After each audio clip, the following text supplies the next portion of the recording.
داكشي ديال لانتونسيتي وديال الريكواريا. باراغواي سي داكشي اللي غدير لك هايتي، انا غترجع لك اللور وتقلب على لي كونتر، بالتالي بقى لك غير اسكتلندا اللي خصك المنتخب. انا داكشي علاش قلت لك اسست على هذه القضيه ديال اسكتلندا، لان داك الماتش هو المفتاح، هو المفتاح، هو فهمتي، المفتاح، هو اللي effectivement. غيحطك في الطريق. ابار النتيجه اللي غتاخذ في البرازيل مثلا، نفترضوا اننا تعادلنا الماتش الاول قدام تقدر تصيد مع هايتي الباك ديال اسكتلندا اللي دوز. دابا داكشي اللي قلت لك، المباراه كتكون الوقيته الثانيه ضد اسكتلندا، هذه مفتاح ديال التاهل. كنظن الا قدرتي تعرف كيفاش غيعرفوا كيفاش كيلعبوا، ولكن كنقول لك زعما تلعب مع منتخبات قريبه شويه، كيكون شويه غيساعد شويه اللعابه، وغيساعد حتى الستاف انه يعرفوا كيفاش بحال هكا تكتمل عندهم الصوره بالنسبه للمنتخب اسكتلندا. افيكتيفمون حتى فاش انا صراحه كما قال سعد انه اسكتلندا نتسناو انها غتلعب لنا بلوك با وتسنى تلعب على لي كونتر. هذا زعما هذه حاجه اللي متوقعه جدا. ولكن انا اللي عجبني صراحه في الماتش ضد الباراغواي هو كيفاش حنا قدرنا اننا ميمسي انه واجهنا واحد البلوك اللي صراحه كان كومباكت ديال بصح غيدوي، عرفوا كيفاش يغيدويو لي زاسباس اونتر لي لين ديال بصح، ما خلاوش لينا حنايا في نلعبوا لي موندغ زوكازيون باش نخلقوهم، باش اننا نديزيكيليبريو كسوا الميليو تيران، كسوا اننا نقلبوا على دي باس في هاد اللعابه ديالهم. هذا معطى اللي غنشوفوه مع اسكتلندا. ولكن انا حاجه اللي عجبتني هي كيفاش اكسبلواتينا لارجور ديال التيران في دوزيام ميطون. وفي الدوزيام ميطون صراحه بان انه وهبي يقدر انه فاس دي بلوك با انه يقدر يدير بان انه كيتفرج بلا ما يطلع كيتفرج جوا معنا كيتفرج. فوالا دي اهم نقطه، كيتفرج. فهمتي حاجه كيبان لك انه نفس البلوك اللي كان هو نفسه اللي كان في الدوزيام ميطون، ولكن لا شوا ولي سوليسيون اللي تحطوا بانوا انهم افيكاس وبانوا انهم ديفيرون، لانه نفس لي بيركوسيون اللي كانوا في البريمير ميطون تعاودوا في الجوله الثانيه، ولكن كانت عندنا افيكاسيتي اكثر.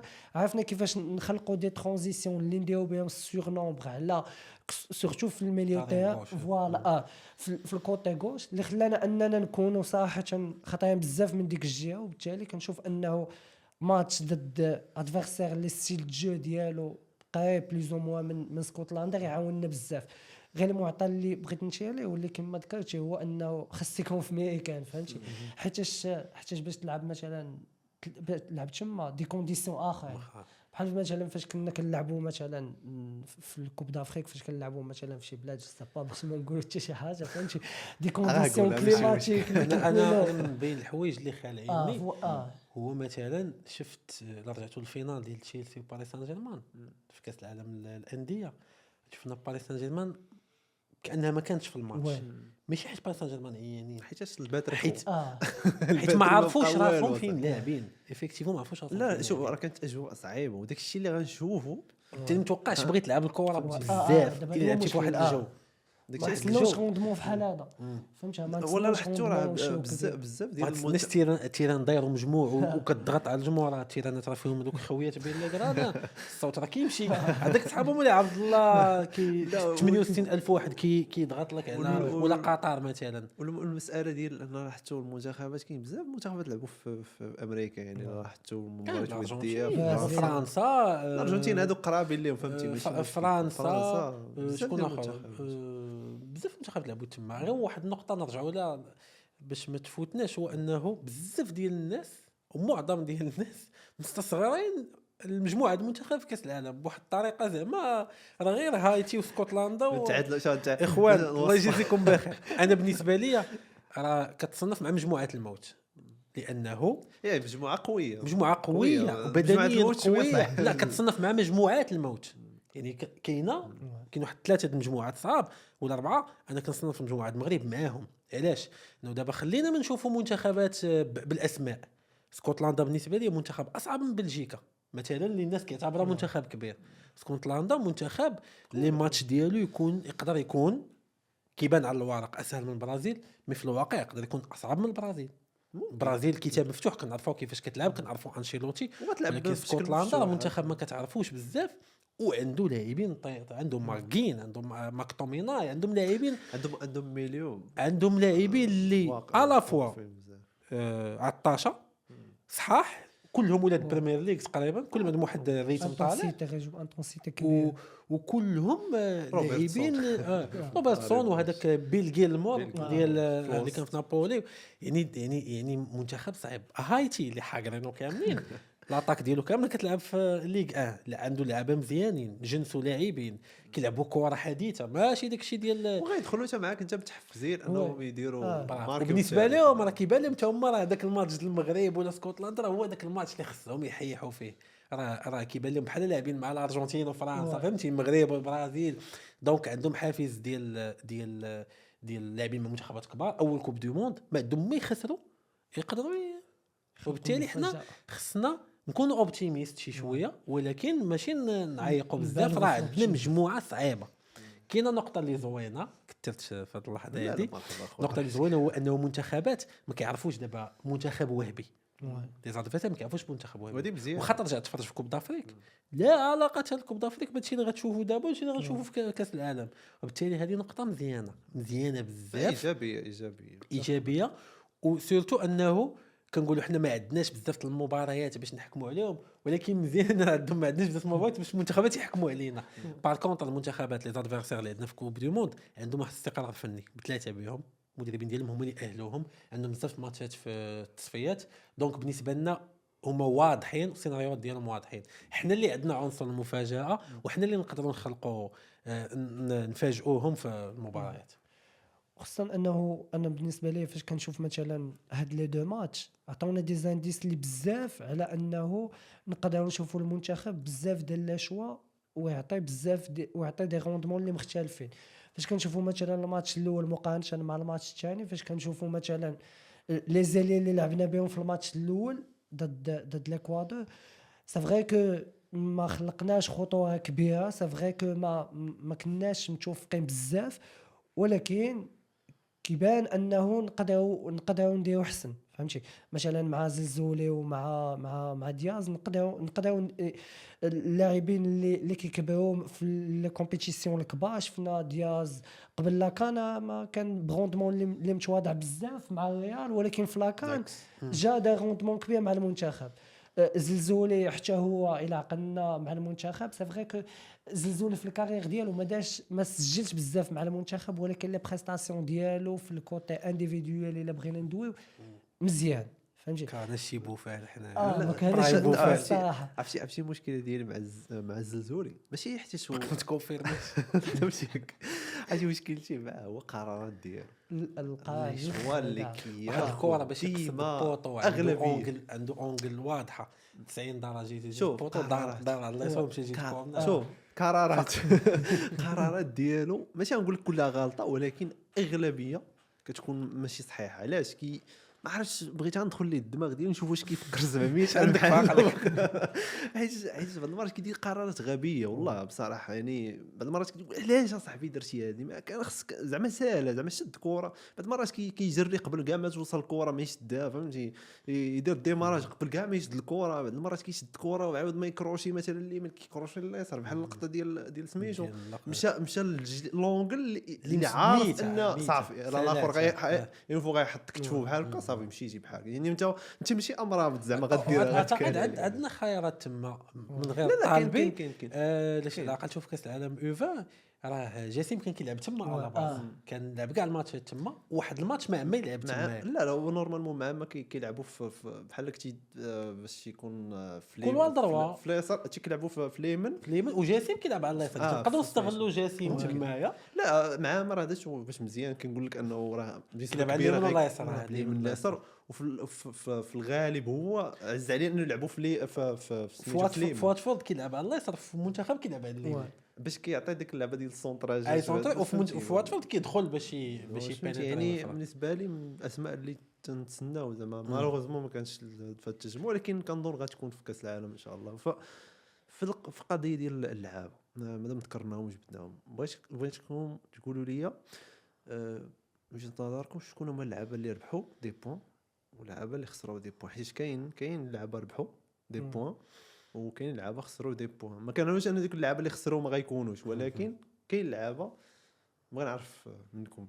سعد بالنسبه لي اللعابه ربحوا دي بوين باينين. عيسى ديوب اولهم دار مباريات كوستو ماشي واو ولكن واو عرفتها ماشي اللعاب اللي المدافع اللي كنا كنقلبوا عليه صافي ولكن بين على انه ولكن غير قضينا الغرض قاضي غرض في لافريك ماشي واو سيرتو فوالا. قاضي غرض فهمتي كوستو كيتمونط مزيان خرج الكره ماشي افضل حاجه ولكن راه فهمتي روديغر مغربي ماشي مزيان مرابط من اللاعبين اللي بحال نقاط بزاف السلاسه اكثر حاجه عجبتني ماشي غير هو كبروفيل ولكن الثنائيه ديالو مع العناوي وهذا مهم حيت بعض المرات كيكون عندك لاعب كبير ولكن ما كيماتشيش لك مع لونطوراج ديالو هو بانت واحد الكيمياء مع العناوي نستافدوا منها بزاف ياسين جاسم اوسي بين انه في واحد الوقت غير خصنا هذاك البروفيل واخا نبقاو نقولوا لا باقي صغير لا عنده الديشي واحد الوقت غير خاصك لعاب بهذوك لي كاركتير لعبت يلعب مع الفريق الاول عشان نبقى نقولوا لعاب صغير صافي من وصل 20 سنه صافي انا بالنسبه لي هذاك لعاب واجد يلعب مع الفريق الاول فوالا هذا بالنسبه لي ربح نقاط اللاعبين اللي خسروا النقاط اعتقد اولهم السيباري وقلتها راه وماشي ظلم شويه عطيناه السيباري عطيناه مجموعه فرص لعبناه 8 لعبنا 9 لعبنا 9 10 قسمين 11 4 لحد الساعه ماشي هو سيباري ديال ايندهوفن ما عرفتش مشكل في التوظيف ولا مشكل فيه ولكن اعتقد دورناه على كاع هذوك لي بوست كتقول مجمل ديال ماشي زعما المباراه لا كندوي على التوقف اللي خسر النقاط في التوقف هذا ولكن واش ما كانش شويه ظلم شويه حيت اسمها لعب في واحد البوست كوب دافريك راه براتيكمون ما عطانا حتى شي حاجه سيباري لحد الساعه في المنتخب لي زيكسبلوا ديالو ملي كيدخل من كيدخل يعني هو بديل اقرب انه يكون هذا لاعب اخر اعتقد تزلزولي خسر شويه ديال النقاط ما كندويش بزاف ولكن خسر شويه ديال النقاط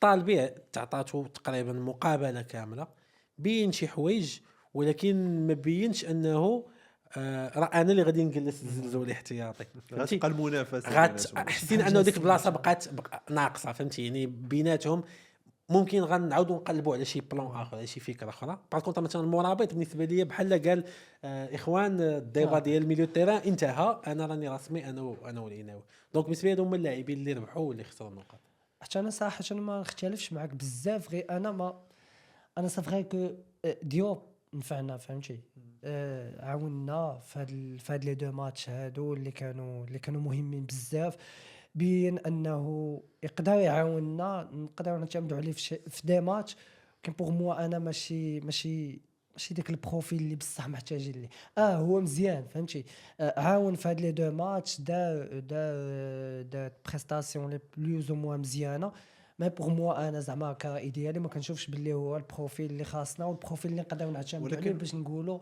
انه اسمح لي باش نقولوا انه صافي داك شونتشي د لا ديفون د الشارنير سنترال صافي بحال ديال الميليو فوالا دابا مثلا فاش كندوي على الميليو نقدروا نحسبوا بنسبه كبيره انه ما بقاش عندنا مشكل في الميليو فهمتي مثلا مرابط عناوي نقدر ندير قدامهم اي واحد مثلا يقدر يعطيني عمق هجومي كبير نقدر انني نكون مرتاح انه عندي واحد الميليو تيران اللي سوليد واحد الميليو تيران اللي يقدر انه يربح لي لي اسباس يربح لي دويل في السماء في الارض فهمتي كنشوف انه في الميليو عندنا سيرتيتود اللي مزيانه باغ كونطخ في الديفونس في الشارنير سونترال اكزاكتومون كنشوف صراحه انه عيسى ديوب عطى دي زانديس لي فور ديال بصح اللي خلونا نقولوا انه صافي لقينا داك لاكسيا اللي يقدر يهنينا من هاد الدابا هذا كامل اللي كنقولوها محتاجين اكسيا اللي يكون زعما داك لاكسيا اللي كنقلبوا عليه فهمتي ولكن شكون اللي يبان لك من غير حنا نساو انه ديوب لعب معنا مثلا شكون اللي كيبان لك انه يقدر يلعب في ذاك البوست مثلا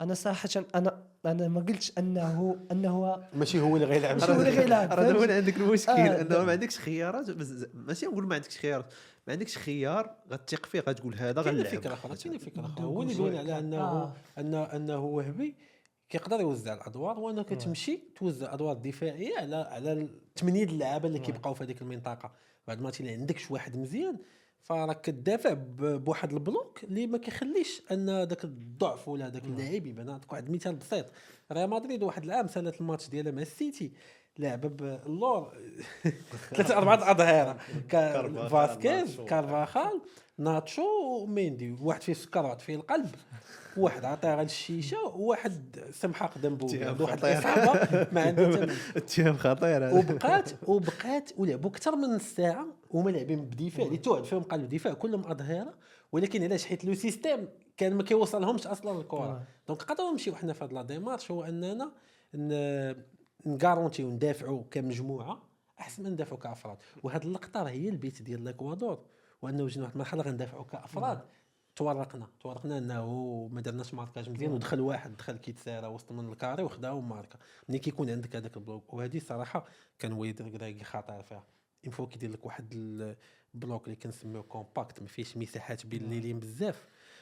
كيكون عندك لاعبين من هنا ولاعبين من هنا وكذا، ما غاديش دوز من وسط منه، لانه المساحات بين اللاعبين كتكون قليله بزاف.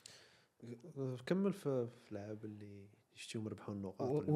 وجاسم بالنسبه لي واحد دي بوين اللي مزيانين اللي خليو انا كنشوف صراحه انه يقدر يكون من لي بروفيل اللي انديسبونسابل في التجمعات المقبله. موابات صراحه من مع فرقته كان جايب دي بريستاسيون اللي مزيانين، كنا كنتسناو اننا يجي باش يكونفيرمي داكشي اللي كيدير مع فرقته. جا بين صراحه انه يقدر يعطي فالور اجوتي كبير للمنتخب في هاد الاستحقاقات الجايه، خصوصا انه فاش شفنا درجه التجانس بينه وبين العناوي تقدر تقول انه هاديو هذا لعب بزاف ديال لي ماتش. فهمتي كيفاش واحد فيهم كي اونتيسيبي الاخر كيدير طاش اخر، كيفاش في لا كونستركسيون كيفاش كانوا مع بعضياتهم، واحد كيمشي مثلا يدير الكونستركسيون من الخلف كيفاش الاخر كيتسنى ويدير ويقلب على انه يعطي دي باس كلي فيغ لافون. بان صراحه انه هاد الثنائيه هذه خصوصا بتواجد الموابات تقدر تعطينا فالور اجوتي كبير كما ذكرت. بخلاف ذلك وانا متفق مع سعد انه بخصوص الطالبي ما عطاش سيرتيتود كبيره مقارنه مع جاسم اللي عطى بريستاسيون اللي كبيره. مثلا دابا جاسم التجمع الجاي كلشي غتسنى انه جاسم يكون بالنظر شنو دار في هذا الماتش هذا. فهمتي الطالبي بصح دار روندمون اللي اكسبتابل، ولكن ما نقدروش نقولوا انه زعما ربح دي بوين اللي كبار، ربح دي بوين ولكن كيبقاو بوين اللي زعما يقدر لا. زلزولي بالنسبه لي حتى انا متفق معك، خسر دي بوين في هاد التجمع هذا، خصوصا في الماتش الاول دار دي شوا بزاف اللي ما كانوش محسوبين، دي شوا اللي ديما كنبقاو كما قلتي قبيله ديما دوك لي شوا الزلزولي ديال شحال هادي باقيين هما نفسهم غير ما حد كان فين كيتزادوا. دونك جو بونس هادو لعبه مزيان. انا التحفظ الوحيد اللي عندي كما قلت لك هو ديال عيسى ديوب، اللي برومو كنشوف باللي حاليا مازال خصنا داك شونتي شارنيغ سونترال مازال خصنا فيه شي مدافع اللي ما عرفتش شكون صراحه. باعوا قلب كاين ازمه، ولكن كما قلت لكم يعني ما كاينش داك الاسم اللي غتثيق فيه. يمكن ديوب عطى واحد ما نقولش امان، ولكن كاين بعض الديفوت اشارات فهمتي، عطى اشارات ايجابيه بانه راه غتعتمد عليه وما عندكش بدلاء بزاف فهمتي ديال اللعاب غتثيق فيه وغتعطيه مثلا الماتش قدام البرازيل وهذا. فانا بالنسبه لي داكشي قلت لك من غير ديوب ما عندكش يعني خيارات بزاف. كاين يعني خيارات غتسنى منهم القدام يعطيوك، ولكن دابا حاليا كنقولوا صعيب مثلا تلعب مثلا تجرب باعوف وتعيط البوفتيني وسعدان بوتيتر ما عاوناتكش انك كدير بزاف ديال. فبالنسبه لي كاين واحد اللاعب اخر ما ذكرتوش كاع، ما تذكرش كاع، حلحال خليه حلحال أناحي. شنو بان لكم في المساله ديال أناحي والتوظيف ديالو الجديد، واش حسيتوا واش وصل لكم الاحساس بان أناحي ما ارتاحش في ديك البوست اللي كانت عطاه في مباراه خصوصا ماتش ديال الاكوادور، وعلاش ما شاركش في المباراه ديال سميتو ما عرفتش. كنظن تساؤلات بزاف. وهبي عارف أناحي شكون، عارف شنو كيدير، عارف شنو ممكن يدير، عارف البروفيل ديالو، الخصائص ديالو، لي بوين فور لي بوين فيبل. ما محتاجش نجربك بزاف، خليني نشوف حوايج اخرين. هو مرابط والعناويه الله تكون فيه حيت هو لعب مع حريمات وقف بيريود كبير لعب كان فيها حريمات، بالتالي هو يلاه دابا خدم الشونتي ديال لي دو سونتينيل لي دو بيفو اللي بغا يلعب بهم ياك، جرب معاهم خنوس عطا مزيان. دونك جو بونس لي ستاج جايين، ستاج واحد اللي باقي نيت انه غادي يجرب أناحي في هذاك السيستم. عطاه اوكي، ما عطاش فغادي اوبتي بور خنوس. توكور فهمتي. اعتقد انه ما حتاش يجربوا بزاف، هو كيعرفوا انا غنصلح لو شونتي الاول اللي خاصني نوقف عليه، وابخي تبقى فيكتيف، سواء لعب هو سواء لعب الخنوس على حساب شنو باغي وهبي، واش باغي يشد الكره ويدور وهذا وبينيتري وهذا راه غيلعب وناحي. ما بغاش شي واحد اللي حربي وقتال وكيدخل في لي دويل فهمتي. وسيرتو ما محتاجش هو يلعب بالكره، حيت اوناحي كيخصو يلعب بالكره في رجليه. خنوس شفناه كيفاش تبروجطا في البيت الاول، ما محتاجش الكره باش يدير الادوار اللي خاصو. دونك اعتقد ماشي الديبا ماشي هو واش اوناحي ولا خنوس، كثر من الديبا شنو وهبي باغي في هذاك الماتش. حتى خنوس ربح دي بوان في هاد طبيعة الستاج الحال هذا. خنوس ديال الاولمبياد هذا اللي لعب. شفنا فيرسيون صراحه اللي انا بوغ موا شفت فيرسيون اللي كنا كنتسناو فهمتي من الناحيه الهجوميه اخص. وحتى زعما حتى في هذا الشيء تاكتيك اللي كما ذكرتي قبل، واش انه زعما غنشوفوا خنوس انه وناحي واش انه زعما واش غادي زعما ما لقاش راسو في هذا السيل الجديد وهبي. كنشوف انه انا بوغ مو خنوس لقى راسو كثر فهمتي كيفاش كما ذكرت سعد كيفاش لقى ديزاسباس، كيفاش كيتباوجتا فيغ لافون في كل اوكازيون، وسي كيفاش كيلقى لي زاسباس. انا بالنسبه لي صراحه بان لي الخنوس سورتو في الماتش الباراغواي لقى بزاف لي زاسباس، خلق بزاف لي زاسباس بدي باس كلي اللي عاونونا بزاف باش اننا نبروغريسيو في اكثر من مره. وبالتالي حتى وهادشي عطاه ثقه كبيره اللي خلاتنا حتى نشوفوا انه هو ولا كيقلب حتى على انه يماركي. وهادشي اللي بان في البيوت ديالو، بان صراحه انه كان فوكس ديالو اكثر، وكان حتى الشيما تاكتيك اللي كاين دابا ساعدو اكثر باش انه تبان الفغي فيرسيون ديالو. بسرعه كاين واحد اللاعب حتى هو نذكروا حتى هو مادام ذكرتوا اللاعب اللي شكون اللي خدا دي بوين شكون اللي خسرهم. واش كتظنوا ان حريمات ربح ولا خسر دي بوين في هذا جوج ديال التجمع او جوج ديال المباريات؟ سؤال كبير هذا. اعتقد غيجيب مشاكل. لا ماشي يجبد مشاكل، ولكن سؤال مهم بالنسبه لي. حريمات عطى اشارات انه كبروفيل مهم وغنحتاجوه سورتو في المباراه الاولى، بغض النظر على الاخطاء. شوف اي واحد كيجي من واحد الميليو ويجي وكيلعب اول مباريات ديالو في واحد الكونتر دي زادفيرسير تري اغريسيف، كيلعبوا واحد البريسينغ طالع، هذا شيء نورمال. ولكن هو بين اشارات انه انا راه ممكن نفع. ها شنو كنعرف ندير هو كبروفيل. دابا نبقى نثبت على نفس الكلام. شنو بغا وهبي من هذيك الماتش؟ راه ما كاينش كلشي تيتولار. الوقت اللي وهبي محتاج ان حريمات يكون تيتولار غادي يلعب.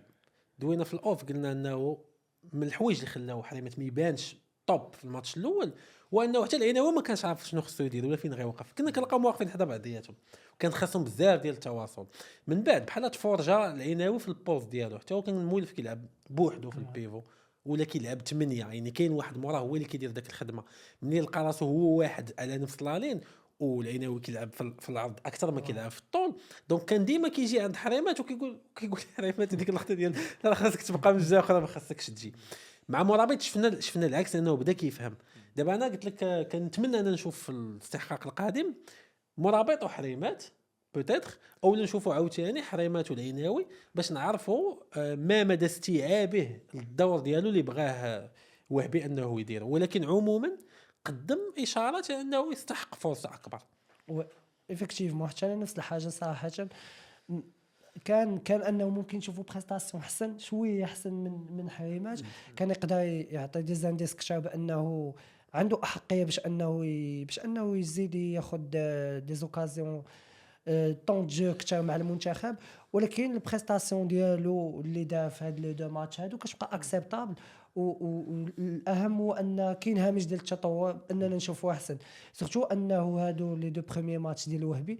دونك من البديهي انه غيكونوا دي لاكين غيكون ارتباك فهمتي. والمباراه ليه كاين اللي عطيناه 100 فرصه وما درت شي حاجه. هذا هو المشكل. مادام اللعاب هذا هو اللي عندي به مشكل. كتعطي اللعابه ما كيقدموش اضافه. وشحال من واحد كان كيجي كتعطيه فرصه وجوج وثلاثه وهذا، وحريمات اللي انت كتشوفه قدام عينيك عنده واحد شويه استغل هذيك الحوايج اللي هو عنده. مادام ما عندكش شي واحد يقدر يعطيك ديك الحلول اللي يقدر يعطيك هو حاليا. انا كنشوف في المنتخب ما كاينش شي واحد غيعطينا ديك الحلول اللي غيعطينا مثلا في كوتي ديال السورتي دبال وهذه. الريتم اللي كيلعب فيه مختلف، وهذه انا فاهم هذه المساله هذه، ولكن غتجي في مباريات غتحتاجو. يعني خصوصا حنا مثلا ما كنلعبوش كاس العالم كل عامين، كنلعبوا فهمتي، راه كنلعبوا مع تنزانيا وموزمبيق وهذا، راه كنظن هادو يلعب فاصل. انا بالنسبه لي واجه جوج حوايج صعاب. اول حاجه شونجمون كاريمون ديال البوست والادوار، وهذه راه صعيبه ديال بصح في اول مباراه لك، وفي نفس الوقت كتواجه منتخبات اللي الريتم ديالهم طالع بزاف، وما نكذبوش على الناس، الريتم اللي كنلعبوا فيه في البطوله ولا في الكوب دافريك ما عندوش علاقه بتاتا تلعب ملعب كيسوى 150 مليون اورو. راه قبل ما تشد كره هو راه جاي هو راه ضغط مع العلم انه راه كايسيدو راه كيخلق مشاكل لي مليون في العالم كاملين. هو شوف راه شوف راه من افضل خمسه ديال افضل لاعبين الوسط، خمسه منهم غتحط كايسيدو. انا بالنسبه لي كنعتبره من خمسه افضل اللعابه اللي كاين في وسط في العالم. يعني انت لعبتي مع نيفو بحال هذا، فما يمكنش جبتي لاعب دوره باش يشونجي الديريكسيون. واحد كيلعب في الدوري الاحترافي وحنا عارفين كيفاش داير القضيه، وواحد كيلعب في الدوري الانجليزي وكيلعب مع تشيلسي، ففرق كبير، راه غادي يبان داك الفرق، فضروري. هو ما دارش داك الماتش كاتاستروف. انا بالنسبه لي خرج ماتش ديالو، كانوا بعض الاخطاء ولكن هذا كما قلت لك عنده علاقه بداك النيفو اللي يلعب فيه في البطوله. ابارس ما كاينه زعما نكونوا قاسيين عليه، فهمتي. سيدي يستحق انه يكون في المنتخب، يستحق تعطاه فرصه. وشوف ديك الساعه الا ما بين العكس انه راه لا ما كاين حسن من ديك الساعه صافي، انت عطيتي فرصه. هذه المشكله اللي كانت مع السي وليد الركراكي. المهم ما علينا. قبل ما نختموا نبغيكم تعطيونا التوقعات ديالكم للمسار ديال المنتخب في كاس العالم من دابا ولا من دابا. شوف كاينين بزاف العوامل، لانه باقي الوقت باقي. لا شوف الا بغيتوا تحفظوا ما عنديش مشكل. لا ماشي غنعطوك الاحساس، انا عطاك الاحساس اكثر ما هو انطباع، لانه كاين بزاف العوامل. بناء على هذا الشيء اللي شفنا، باقي مقابلات، باقي اصابات، باقي جاهزيه، باقي بزاف ديال العوامل اللي خصنا ناخذهم بعين الاعتبار. ولكن اعتقد انه فرصه التاهل من الدور الثاني قائمه جدا. اعتقد من مرشحين الى جانب البرازيل، واعتقد في نفس الوقت انه راه ممكن البرازيل ما تدوش، زعما راه ماشي نوافر بلون. شوف كاس العالم هو هذا، وصلنا للمرحله ديال كلشي ولا عنده نفس النيفو، كلشي كياكل مزيان، كلشي كينعس مزيان، كلشي كيتريني مزيان. لا تعتقد ان هايتي ما غتجريش 13 14 كيلومتر في المقابله اللاعبين، وانهم ما غاديش يوصلوا نسبه التمرير صحيح 70% وداك الشيء. يعني راه كلشي تقريبا غيكون المستوى الفردي والذهني هو الفارق. غير هو بشويه الاكسبيريونس اللي عندنا، بالاشارات اللي عندنا، اعتقد انه تاهل الدور الثاني في يدنا، الا ما بغى يسخن علينا راسنا. ما عرفتش حتى انا الصراحه كنتوافق مع سعد في هذا البوان هذا، اننا حنا انا كنشوف حنا وبرازيل صراحه من لي فافوري باش اننا ندوزو في هذا الجروب هذا، خصوصا هادشي كامل اللي دوينا عليه، خصوصا فاش كنشوفوا البريستاسيون ولا الروندمون ديال الوهبي معنا، كيبان انه صراحه انه مدرب اللي عنده افكار اللي مازال قادرين يتطوروا اكثر. كنشوف انه الون تيرم هامش التطور ديالنا كبير، نقدروا هادشي اللي درنا في هاد لي دو ماتش مزيان بزاف صراحه فيزافي لي كونديسيون اللي عشناهم ريسامون واللي اثروا بزاف. كنشوف انه صراحه قادرين اننا نديباسيو الدور الاول، واننا نتجاوزوا الدور الاول، واننا ان شاء الله نكونوا من لي فافوري. ماشي مشكل غنقول زعما شويه. لا صافي الدور الاول صافي. هذا بالنسبه لي الهدف هو ندوزوا الدور الاول، ومن بعد بناء على المنتخبات اللي غطيح معهم. هذا هو الاساس. توقع منطقي. توقع ديالك انت؟ لا الله اعلم. ايش كنتوقع؟ الله اعلم. ماتش هذا هو لي كومبيتيسيون مجموعين. ايوا الدراري كنشكركم، شكرا لكم على التحليلات القيمه. شكرا لك نتايا، وكانت فرصه جميله اننا نتلاقاو ونهضروا في كره. كما قلت قبيله كاين مغيب فيه 40 مليون مدرب. انا مقتنع بهذه الفكره. ثلاثه من هذيك 40 ثلاثه مزيان. شكرا لك بزاف مره اخرى وصافي بليزير اننا نتلاقاو مشرفين. ونتمنى ان شاء الله نكونوا عند حسن الظن وما نكونوش اكزاجيرينا بزاف. لا كنا ظريفين شكرا لكم. شكرا لكم الناس اللي بقى متبعه حتى الاخر، ونتلاقاو في حلقه جديده من بودكاست قدقه مع ضيوف جداد. السلام عليكم. كلاب